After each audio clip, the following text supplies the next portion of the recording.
Hello and welcome. This is Lita Downs from the Center for Faculty Excellence, and I would like to welcome you to today's webinar, Walden's Win-Win-Win-Win, Online Teaching Assistance from the Student, Faculty, TA, and Administrative Perspectives. Today's offering was originally presented at the July 2018 National Faculty Meeting in Minneapolis, Minnesota. Our presenters also presented at the meeting, and we have them on the line today. We have Dr. Shelley Armstrong. She is a program director in the School of Health Sciences for undergraduate programs in the BS Health Sciences, BS Public Health, and BS Healthcare Management programs.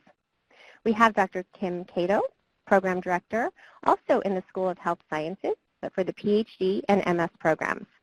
She oversees the PhD and MS Health Education and Promotion, MS Clinical Research Administration, and MS Health Informatics programs. And also Dr. Kristen Lipinski, Academic Program Coordinator in the School of Health Sciences for the undergraduate programs, the programs of BS Health Studies, BS Public Health, and BS Healthcare Management programs. Welcome.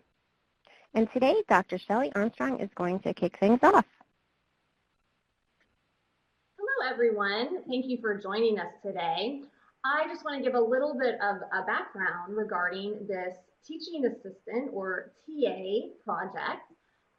This really started from a conversation at the National Faculty Meeting in winter 2016, where Kim, who is on the call today, you'll hear from her in a few minutes, Josh Saunders, who is the Executive Director of Product Management, specifically regarding doctoral initiatives, and Dr. Michelle Burson, who was the Undergraduate Program Director at that point in time. We were really just kind of brainstorming ways to solve some of our barriers across our college here at Walden University. And those specific barriers from the graduate perspective were one, recruiting students to the graduate programs, not only selling the programs, but also providing additional opportunities, making them comparable to brick and mortar universities, and also providing some, scholarship or stipend type opportunities, because we do know that the cost is high. Specifically in the undergraduate, some of our barriers are regarding student persistence and retention. And so basically throughout that discussion in winter 2016, the teaching project kind of spurred, and then the wheels just started turning from that point forward. And we launched the first TA project with 5 graduate teaching assistants that fall, so fall of 2016. The information that we're providing here in this webinar today is the data on this 1-year teaching assistant project, so from fall 2016 to fall 2017. In the meantime, we have continued the project, and we'll talk about that. But basically, this data is really looking at, what was the impact of this teaching assistant project on our undergraduate student persistence, engagement, and retention over a 1-year time frame. What were the benefits that this TA project had on our students, our TAs, the faculty, and the administration? What are some of the best practices from these 4 different perspectives that we learned over this 1-year period? And then we want you, as the participants of this webinar, to be able to leave today being able to model a virtual teaching assistant program based on our implementation and the lessons that we have learned. I'm going to turn it over now to Dr. Kristen Lipinski as she talks about some of the data that we found in the literature supporting the need for this TA project and how we really gained support from our leadership to implement it, and certainly some of the connecting themes that we have seen over the years of our own implementation. Thanks, Shelley. When we first started looking into this project, the impetus of it was basically how can we get students more satisfied, have a greater interaction within the classroom, increase grades, increase retention. That's what we are looking at, especially in our lower level classes. The 1,000 level classes is where we wanted to target this, because we found, and this is not just within our program, but throughout the program, throughout the university, that this is where students, we lose students. We lose them with retention. They don't have as much engagement. And all the literature, whether it's brick and mortar, online universities, all of it points to the fact that the more engaged students are in the class, the more prompt feedback they get in the class on both assignments and or questions, the greater the satisfaction they're going to have. So we looked at the literature to support kind of having a TA project. So we knew coming in that we wanted to target the lower level classes, like I said. And we looked at the OLC, which is the Online Learning Consortium, which is a community of higher education leaders in both digital technology and learning.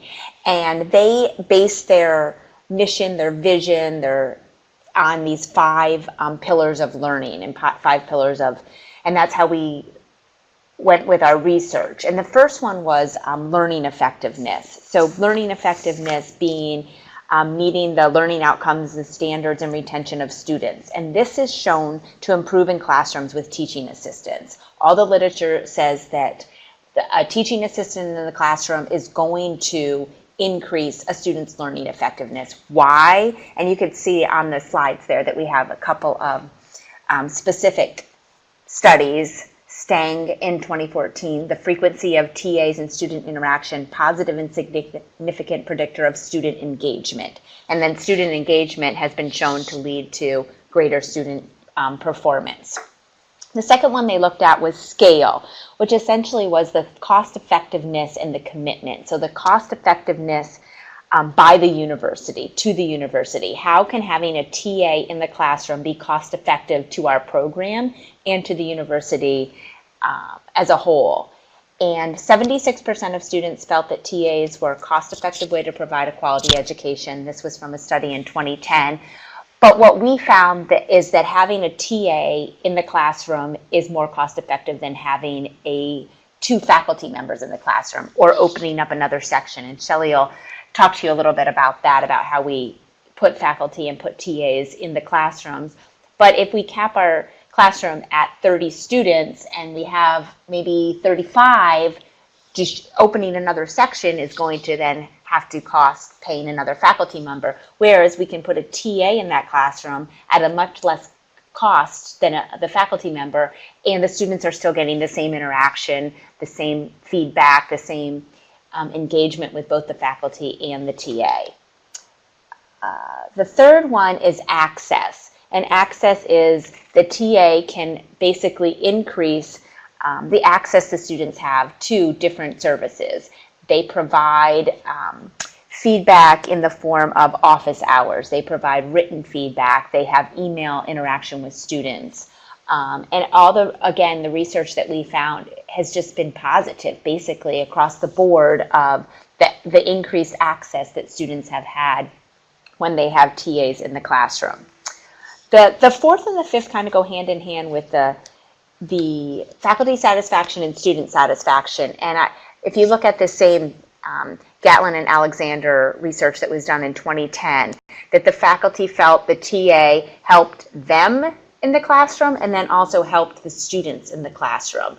And the faculty have reported many times, and we have anecdotal evidence from our faculty reporting this too, that when you have a TA in the classroom, it allows more interaction with the students in the form of helping students with their writing, helping them with APA, helping them just understand the assignment instructions.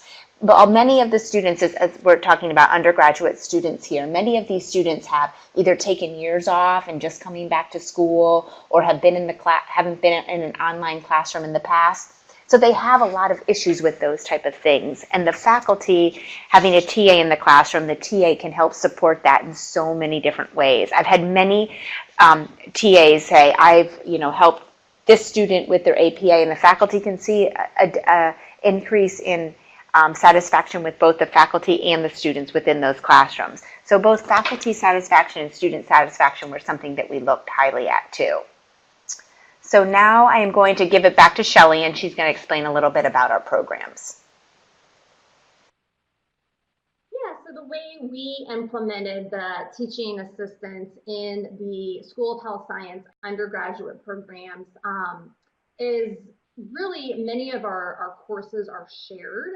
Many of our foundations, our lower level courses are shared among our 3 programs, which as was mentioned at the beginning, we have the Bachelor's in Health Studies, the Bachelor's in Public Health, and the Bachelor's in Healthcare Management. All of the faculty in our programs do have terminal degrees, and they are all, experts in their field. Many of them, are CEOs of various hospital organizations. They are critical care leaders. They are directors of human resource organizations and run public health organizations. So just wonderful mentors that are not only our students are able to learn from, but now our teaching assistants are working directly with. In the undergrad, our courses are 6 weeks long, so they're fast and furious, and we average about 24 students. The way we earmarked the courses to insert the teaching assistants in is really, again, going back to these foundations level courses where, our students in our program, as undergraduate students, they, they're older. Our major demographic is women who are 35 to 45 years of age. So they have not been in not only an academic environment in maybe years or decades, but certainly not an online academic environment. So the being able to navigate this type of environment is sometimes a struggle. They're also juggling jobs, if not one, maybe 2 jobs. Also, they have a lot of dependents, whether they're taking care of their parents or children or both. So, they really struggle with time management skills as well. They certainly have goals, but they just need a little bit extra support and motivation. Our 1,000 level courses, they historically have had retention issues where they see these students who at the very beginning are very excited about being here at Walden. They're excited about, doing this for themselves and attempting to reach their goal of an undergraduate degree. But it's hard, it's difficult. And we see that they are starting to struggle in about weeks 3 or 4, and then many of them are completely falling out of the course before the end of the term. Our learning outcome assessment, we do annual lore book reviews where we're looking at the number of students who are achieving our program learning outcomes for each of the programs. And again, these foundation courses have always struggled with students needing these artifacts in those specific courses. Some other information that we've had from our faculty, Kirsten and I have always talked about in these 1,000 level courses how we love to put our very best faculty on the front line. Again, because of the high needs of the students, the faculty spend about 30% more time in these courses, not just teaching content, but they are, they're doing more hand-holding. They're reaching out to students who are struggling, who seem to be losing their motivation, who are having trouble accessing university resources. So our faculty they become a little bit strapped in these quick courses that go by very quickly, and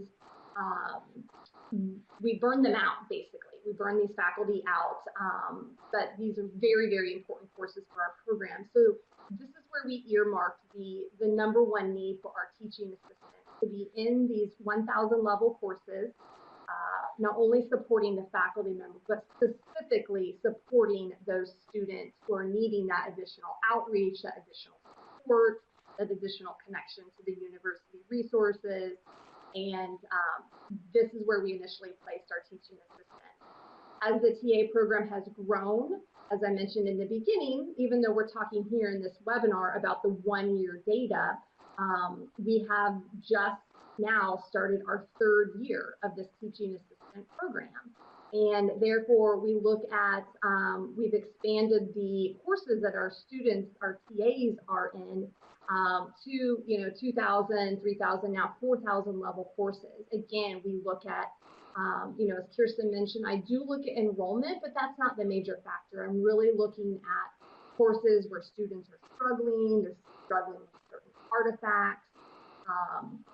And so there's a lot of variables that go into play in terms of TA placement, but the TAs are getting a lot of different opportunities in terms of teaching various courses and being mentored by various faculty members. When we recruit our teaching assistants, because this is a college vertical initiative, we do not promote this externally, but the teaching assistant does have a job description very similar to the contributing faculty member job description at Walden. And we send these job descriptions out via student communications to all of the PhD graduate students in our School of Health Sciences, which includes the doctorate programs in health services, public health, and then health education and promotion. The criteria for serving as a TA is that the student must be enrolled in their graduate studies during this 1-year commitment. This is a little, there should be a little asterisk here. So certainly we started this out as a 1-year program. As I mentioned, we just started year 3, and I do still have some of the initial TAs on board that we hired in the fall of 2016. Again, they have been just wonderful additions to our program, so I haven't wanted them to go anywhere. And it's continuing to help support their student progress and their doctoral studies. Certainly the stipend of $500 a month helps to go toward paying tuition and books. So as long as a student continues to work on their doctoral degree and is doing what needs to be done and feels like they have a good balance, they can continue on as a teaching assistant. When we hire TAs, so we recently, let's see, this spring, we recently hired our cohort number 3. So typically we hire 5 teaching assistants at a time. Certainly once those TAs reach the point of degree completion, they aren't able to serve as TAs anymore. And we take those numbers into consideration in when we need to hire our next round. And so because we do pretty extensive onboarding and training with the TAs, we try to train a cohort together. Initially, they do these asynchronous modules that we developed in the Blackboard course site area. We give the teaching assistants access to this, and we also give them 2 weeks to complete the various trainings. These trainings are pulled directly from our MyLearn system, and they should look pretty familiar to you as a faculty member or administrator. I'm sure that you have done them yourself or did them when you were first hired. So they are required to complete trainings regarding FERPA, academic integrity, the university policies, how to really effectively facilitate online discussions, how we can build community. Our teaching assistants do some grading and feedback, so they have a module there regarding using the rubrics, qualitative as well as quantitative feedback, using inline grading and track changes, and then our policies around disability services. As they complete each module, they upload either their quiz grade or the certificate into the gradebook, and Kirsten and I keep track of their completion. And once all have been completed, they move on to the orientation meeting with Kirsten and myself as we orient them to the programs and the courses that they will be taking, the curriculum, and really, what their role is here. They also will have individual meetings with their mentoring faculty members. And we were really kind of discussing some of these issues just before this webinar started, but it seems that every time we hire a new cohort of teaching assistants, we run into these issues between their role as a graduate student, which is they're given certain password and or certain username, credentials, and an email address that is student related. Once they are hired as a teaching assistant, they are given faculty-like credentials. So they have a different password, username and password in order to access the faculty portal. They're given a faculty member email, and sometimes there's some conflict between this. Sometimes the students will lose access to their student portal, or they will lose access to the faculty portal, and the lines just get crossed. And so that initial hiring process and getting them in and situated in the right portals and making sure that they keep different browsers for each portal, those are always just challenging times. But typically once we get them into the first term and they do figure out how to access the different portals and keep them separate, it's typically pretty smooth sailing after that. So we do try to keep this workaround with IT and our College of Health Sciences support team to outline these different steps to help these students navigate between these two different portals, and that has been somewhat helpful. I do want to mention that our teaching assistants who have been on board with us since the fall of 2016 have been just amazing in terms of onboarding the new cohorts. Once we had the cohort 2 and then cohort 3, our teaching assistants, they attend these orientation meetings. They really give some personalized advice and feedback in terms of, not only accessing the different portals, but working with various faculty members and content, and really just how to kind of know their role as a teaching assistant versus the faculty members, and how to make sure that the students know the difference between these two. So those teaching assistants have just been a wonderful support system to us. This is just some of our teaching assistants that have been with us, that have served in our program since fall of 2016. And I just love being able to see their faces. We get to know them very well, hopefully even better, as Kirsten and I would like to hire many of them once they achieve their dissertation completion and their doctoral degree. And so we do get to know them very well, and I just wanted to make sure that their faces were recognized for all of the wonderful things that they've been doing for our undergraduate students in our programs. Kirsten and I typically will sit down and look at a course syllabus and outline the various assignments in that course, what is graded, what's not graded, what is specifically very content heavy grading, and we also will request the faculty members' input in terms of what they think would be appropriate assignments for the teaching assistants to be able to grade versus what the faculty member really needs to be more specific in grading. And so for each course that the TA serves in, we outline this division of course responsibilities. We send this out at the beginning of every single term with the TA's course assignment and faculty member assignment, so that it's very specific. The faculty member knows what they're responsible for. The teaching assistant knows what they're responsible for as well. In addition, I do want to state that the faculty members, there's no difference, there's no change in their job requirements. They are still expected to meet all of our key performance indicators as faculty members. They are still required to be active in the discussion at minimum 4 days per week. They're still required to respond to at least 2/3 of the students. Their grading turnaround is the same. So nothing is really being taken away from them in terms of workload. The TA is limited to 10 hours per week of workload. But the main thing here is that the TAs, again, when the faculty member notices, students who have stopped participating, who are struggling to participate, that's part of the TA's main responsibility, is the student outreach part.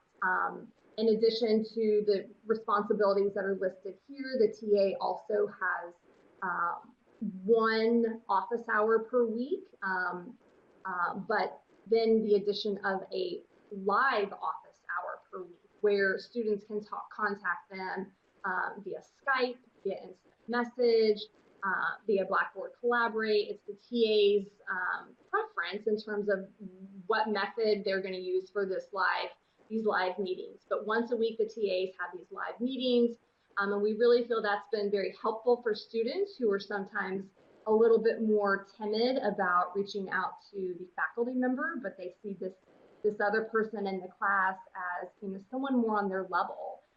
They know that they're students at Walden, you know, and they're going through similar struggles with understanding content or locating databases in the library. So the students really seem more apt to reach out to the TAs in these live office hour meetings than what we've seen before when faculty members have tried to do this. So they've been a great help here as this additional liaison and support system. I'm going to go ahead and turn the discussion over to Kim at this point as we look at the data that was run over this 1-year period, which was fall quarter 2016 to fall quarter 2017. Thank you, Shelley. And in the next few slides, I'll be talking about the data that was collected, keeping in mind that this was for a 1-year time span. So as Shelley has already commented, we will be looking at future data as it will just add to the meaningfulness of this project in itself. Collectively, we looked at course information at the course level to see if TAs made a difference in the next term for retention and grades. Just to understand how the data was analyzed collectively, if a student failed Health 105 in the control group, they were then excluded in analysis if they re-enrolled in the Health 1005 with a TA test group.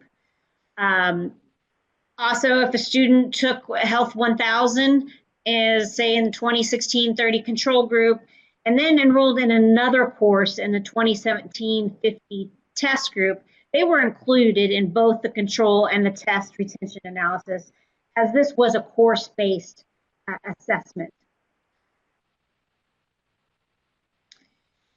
When we look at retention into the next term, again, looking at each course, the information provided here in this table shows the percent of students in a course with a TA versus without a TA. With a chi-square analysis, test of independence was used to calculate comparing the courses with and without the TA. We did not find a significant relationship whether or not the student had a TA or didn't have a TA in their retention within the course.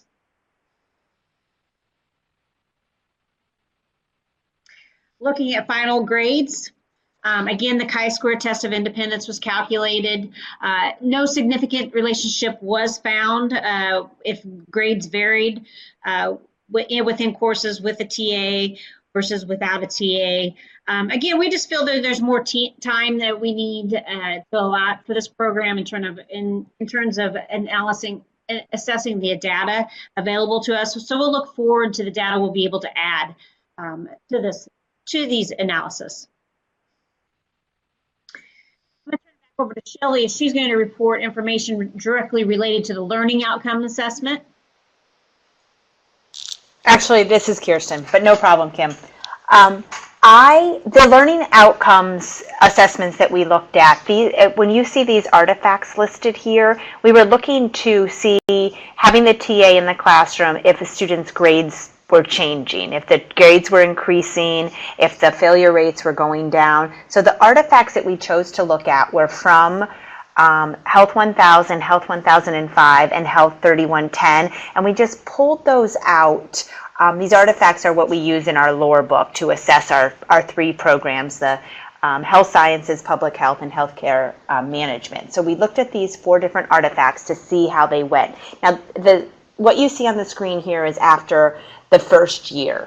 So the the first column is the grades that, the average grades, the average percentage of students that were meeting the course expectation grades according to the lower book data. And then the next one is you'll see the year after. And you can see that they have all gone up in each of these artifacts. Now, these are just particular assignments within the courses. We're not looking at the courses here. We're just looking at particular assignments. And we chose these assignments because these are assignments that students were typically having issues with. You can see they're later, like week 5, week 6, week 3. So they're more towards the middle end of the course. So why were students having issues with these assignments? Could putting a TA in the classroom to answer more questions to help with the instructions in the assignments affect the students' grades? And you can see that it did. They did go up. And now we recently got data to tack on to the second year. And in the first artifact there, in the Health 1000 Week 5 discussion, the percentage of students that met the grade expectation was 86.3. In the next artifact, it went up to 83.2.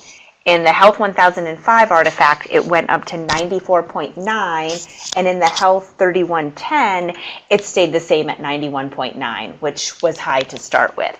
So you can see that we are moving forward, and this is making a difference in the students' learning outcomes. Now, when we looked at how we break up our lower book, we do data for each of our programs. So the public health program, the health sciences, and healthcare management. And in the health sciences program, all the artifacts, we look at 8 artifacts in that program, and 6 out of the 8 have increased in the amount of students that are meeting the grade expectations. In healthcare management, 8 out of 12 of them have increased, and in public health, 2 out of 6 have increased. So those have particularly increased as we have implemented the TA program, now going into the third year. That was the first year, then into the second year, so now going into the third year. So now I'm going to turn it back to Kim, and she's going to talk about the perspective from the teaching assistant, due to the fact that her students were where we pulled the teaching assistants from.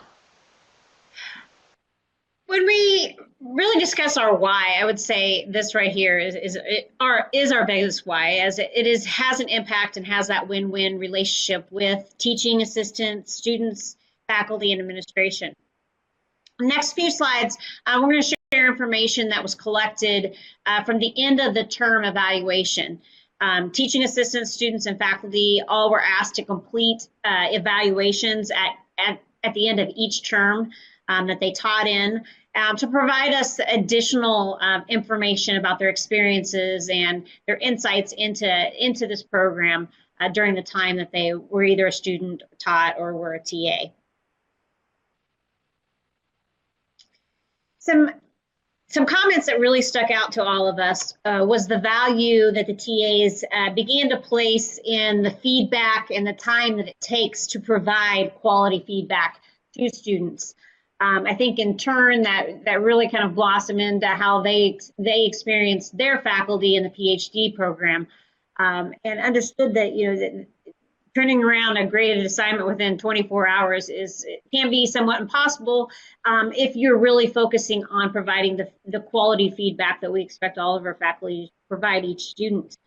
Some other items that, just based on the comments here provided in this slide, is that first one, the highlight of the course was the students reaching out for assistance and giving feedback that they appreciated the help. And that was often a comment that students were more likely to come to the TA for questions at different times based on how important that they thought that question was, whether it be where's the link for the library, or how do I get to the writing center types of things. But they were more likely to reach out to that TA when available, as reported by the TAs. This last comment I think is pretty powerful. Being a TA has made me more than an agent of change. It has made me an ambassador for social change by allowing me to contribute real change. And again, that's really a testament to what we want this program to continue to develop into. Additional comments, again, going back to the student recognizing the time and the commitment it takes to respond to students, and the respect that they have for waiting for papers to be returned with that quality information that's needed to advance them within a program is very valuable. And lastly, the first thing I'd like to do as a TA is to show the students how to improve their grade by making it simpler for the professor to identify if the discussion questions were answered by including them in the discussion post. So that was another area within the classroom that the TAs felt like they really contributed to and really assisted students along the way.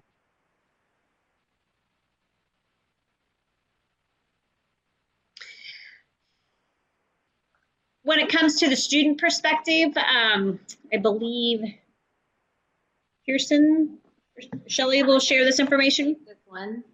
Yeah, okay. I do want to say, I think that the data, the comments that Kim just discussed really show the type of best practices that our teaching assistants are learning, that they're being exposed to in the classrooms, not only improving their own experience as a graduate student, but as I mentioned, and will continue to mention, they have really developed these skills as an online instructor, and many of them have those goals to receive their doctorate degree from Walden and then go out and become online instructors.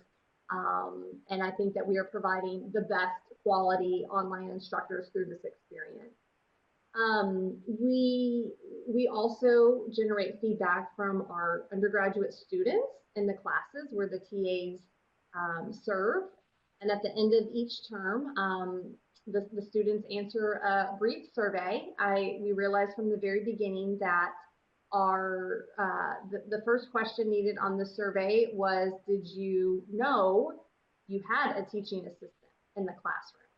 That really helped us, the answer to that question in the beginning really helped us kind of craft some of our best practices in the classroom, because many students in the beginning, they didn't know who that person was. The discussion forums especially get a little bit congested, and you have this person in there who's not the faculty member, but they're not a student. Who is it? What am I supposed to do with this person? And so that very first question on the student evaluation helped us craft that best practice, where if a teaching assistant is in a class, the faculty member needs to announce this teaching assistant, who they are, what they're there for. The teaching assistant also posts their own contact the instructor information under that area as well. And at the end of every single discussion post, the TA signs after their name, teaching assistant. So I would sign Shelley Armstrong, teaching assistant, after every single discussion response. And that really helped after that first term for the students to realize that they have this extra liaison of support in the classroom. And then the additional information that we gained from our student surveys after that 1 year was that yes, the majority of them believed having a TA was very helpful in courses, that the TA played a role in their success, that the TA's grading really highlighted areas of strength as well as those areas needing improvement. And about a quarter of the students did contact the TA outside of the classroom via phone or on those live office hour meetings. These are some qualitative comments that the students have left. Just really enjoying having more than one person in the class to use as a reference. The great support that the TAs have in terms of critical thinking and writing skills. We have really found value in our research methods and analysis class, where our students have really struggled with the content and understanding research methods, and so the addition of the TA in there has been very helpful. And really, certainly, since the TA herself has been working on her dissertation, all of that information, she's in the midst of it, so she can really provide some prime examples of her own research to these students and make it very, very relevant. Again, with regard to just content information and this writing skill development, I am starting to see now more and more student comments on the official end of course survey. So the recent report, the spring characteristics report that just came out, I saw actually many students not only commenting on the instructor, but also about the way they enjoy the teaching assistant in the class and interacting with that person as well. And then I'm going to turn the third win, which is our faculty perspectives of the TA, over to Kirsten, because that's the role that Kirsten really began in, was being a faculty mentor to our first cohort of TAs that were hired. Thanks, Shelley. Like Shelley said, I was one of the faculty members when the first TAs were implemented into the program, and I loved it, absolutely loved it. I think that I was, got one of the best that we've had and one that we are looking to hire on as full-time, but it's just been a great experience. And you could see by these high numbers here that when the faculty are asked their perspectives about it, the TA respected their role as a faculty member. 100% of our faculty have responded yes. The TA's presence in the classroom better supported the students. 91% of the faculty said yes. The TA's classroom better supported you, 95%. And those two go back to what I talked about before in the research about student satisfaction and faculty satisfaction, about how important the TAs have been in these programs and in these courses. Do you perceive the TA's presence and assistance in the course to have positively impacted the student's progress? And 87% have said yes. When we asked them for more feedback, overwhelmingly they said they did a fantastic job engaging with the students, wonderful supplementing the work, energetic, interesting, extremely interactive. Like Shelley said, all of these TAs are from our doctoral program. So all of them are taking classes and or working on their dissertation. So they are right in with these students. They know where they are. They know what they've been going through. They know the help that they need in order to succeed.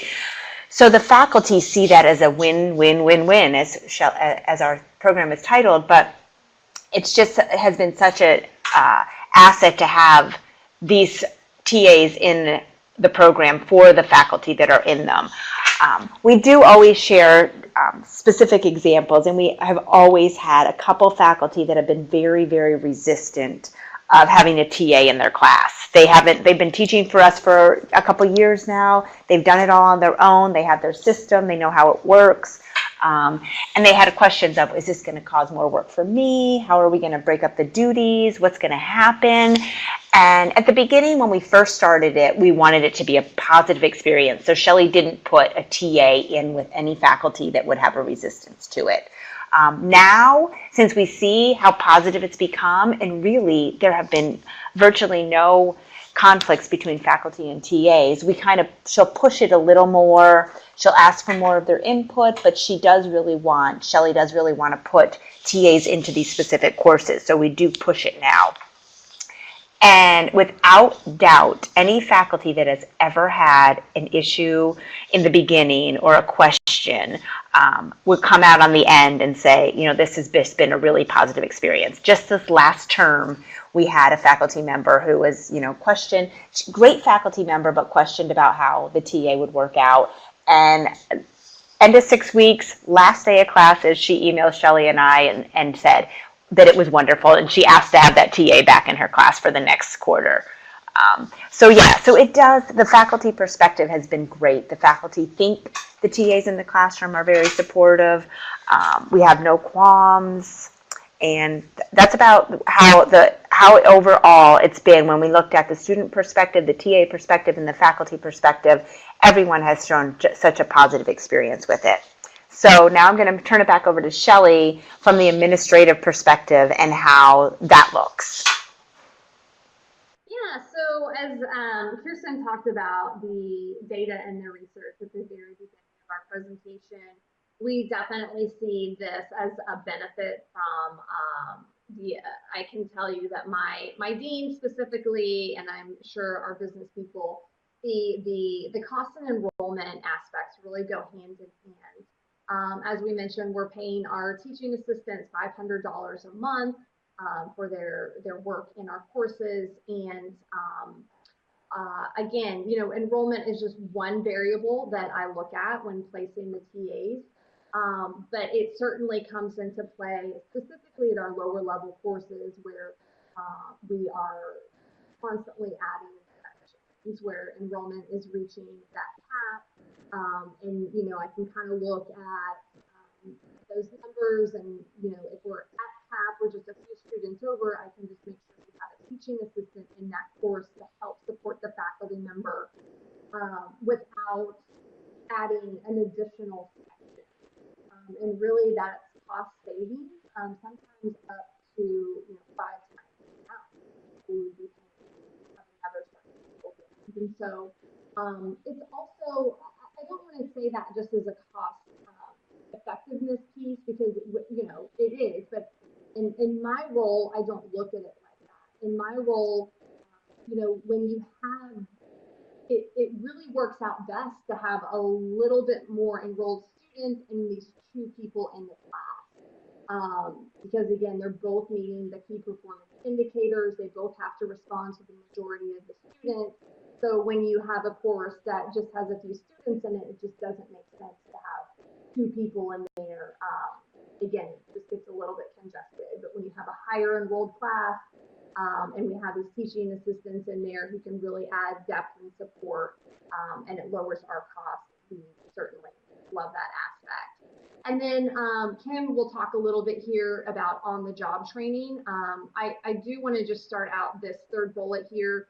I do think that when we initially had these discussions back in winter of 2016, the majority of us who are in academics at this point in time started out our positions as teaching assistants or graduate assistants. I know that was where I came from and how I was able to get my foot in the door and teaching at the university level. And so, you know, we all realize and value that opportunity that was provided to us, and we certainly want to provide that opportunity to the students that we have at Walden.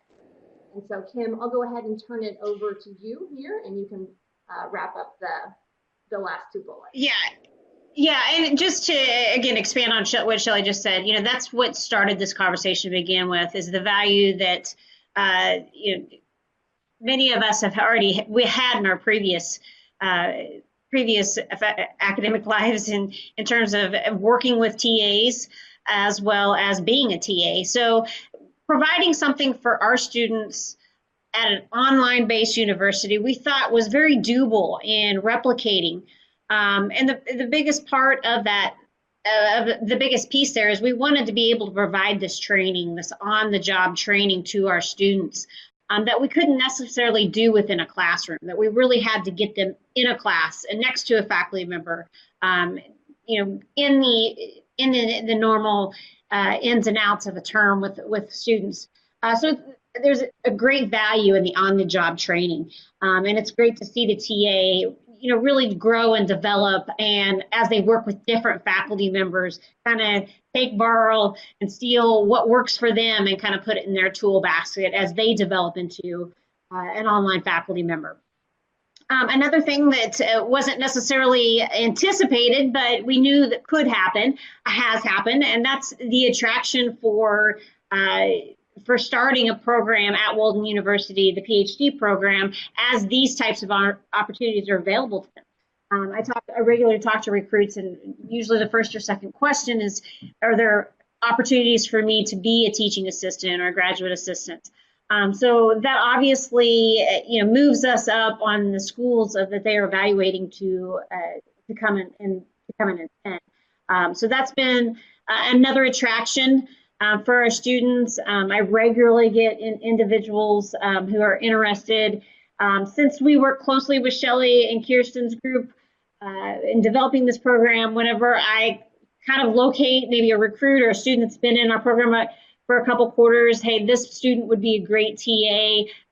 We kind of make sure that we put them in connection with the job description once it comes out and when these positions come out too. So we definitely try to help out and provide, the needs that the undergraduate programs needs based on our students and their skills that they have.